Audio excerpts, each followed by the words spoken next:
Kejaksaan Negeri Buleleng melanjutkan pemeriksaan terhadap 8 tersangka dalam kasus dugaan markup program Explore Buleleng dan bimbingan teknis dana hibah PEN pariwisata. Dari 8 tersangka, 1 tersangka tak bisa hadir dengan alasan sakit dan diwakili kuasa hukumnya.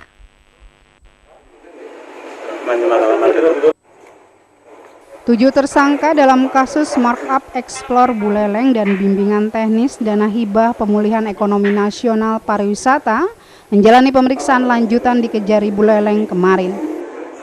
Sementara 1 tersangka atas nama Nyoman GG tak bisa hadir dengan alasan sakit dan diwakili oleh kuasa hukumnya. Dalam kasus ini, Kejari Buleleng telah menetapkan 8 pejabat di Dinas Pariwisata Kabupaten Buleleng sebagai tersangka, namun belum dilakukan penahanan. Para tersangka ini juga ada yang menjadi saksi bagi tersangka lainnya karena memiliki peran berbeda-beda. Kasintel Kejaksaan Negeri Buleleng Anak Agung Ngurah Jaya Lantara menambahkan, saat pemeriksaan kemarin juga ada tersangka yang mengembalikan uang kepada penyidik. Namun jumlahnya masih dalam penghitungan. Seluruh uang yang telah dikembalikan ini juga akan masuk dalam daftar penyitaan. Perbuatan melawan hukumnya, apakah ada penyalahgunaan kewenangan serta tindakan-tindakan yang dilakukan oleh mereka yang terindikasi adanya pelanggaran terhadap unsur-unsur pasal yang disangkakan seperti itu.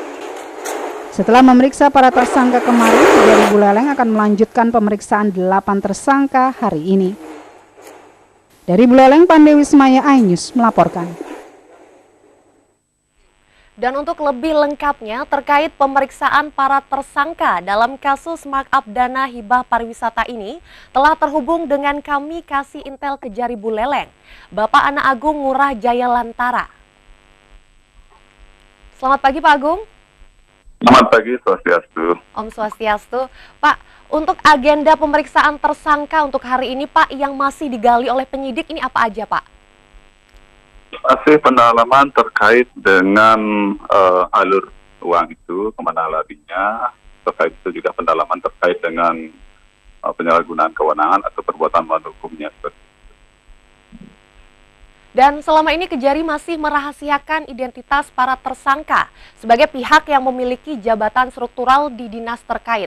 Boleh diungkapkan siapa saja mereka dan peran mereka apa saja Pak dalam kasus ini Pak?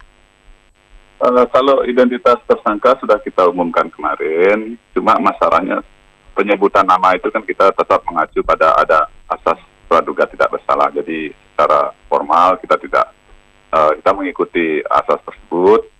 Hanya kita menyebutkan inisial-inisial sebanyak 8 orang itu. Masalah dia jabatannya nanti teman-teman bisa cek lah sendiri di media siapa-siapa orang ini. Sudah ada keputusan apakah mereka akan ditahan Pak? Nah, masalah akan ditahan atau tidak, sebentar siang akan ada rapat lagi tim penyidik, nanti akan diputuskan siang nanti. Seperti itu kira-kira. Baik, para tersangka sudah mengembalikan uang kerugian ke negara. Apakah ini nanti akan jadi pertimbangan hukum juga saat persidangan, Pak? Segala bentuk tindak tanduk para tersangka itu akan menjadi pertimbangan kami. Apakah dia kooperatif, apakah dia tidak kooperatif. Pada saat ada pengembalian uang, bukan pengembalian ya bahasanya, mereka mengakui dan mereka menyerahkan uang tersebut dijadikan sebagai barang bukti. Bahasanya bukan pengembalian, tapi mengakui dan menyerahkan uang hasil kejahatannya dan penyidik menyitanya statusnya sebagai barang bukti.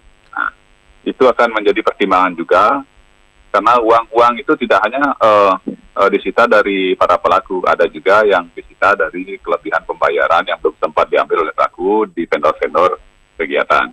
Gitu. Oke, baik Pak. Terima kasih. Selamat kembali bertugas Pak.